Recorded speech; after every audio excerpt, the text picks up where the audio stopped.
ইতালিতে অনুষ্ঠিত এবারের শীতকালীন অলিম্পিকে প্রায় ২৯০০ ক্রীড়াবিদ একসঙ্গে থাকছেন। আয়োজকরা শুরুতে বিতরণ করেছিলেন প্রায় ১০,০০০ প্যাকেট কন্ডোম। শুনতে অনেক মনে হলেও মাত্র ৩ দিনেই সব কন্ডোম শেষ।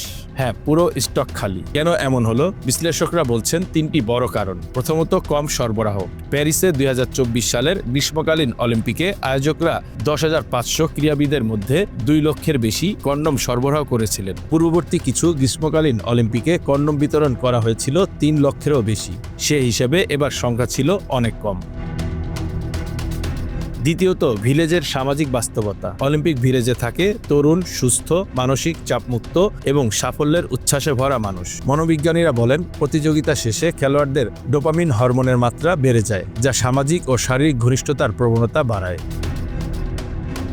আর তৃতীয় কারণ, ঐতিহ্যগত সংস্কৃতি। দশকের পর দশক ধরে অলিম্পিকে এটিকে অস্বাভাবিক কিছু মনে করা হয় না, বরং এটিকে স্বাস্থ্য সচেতনতার অংশ ধরা হয়।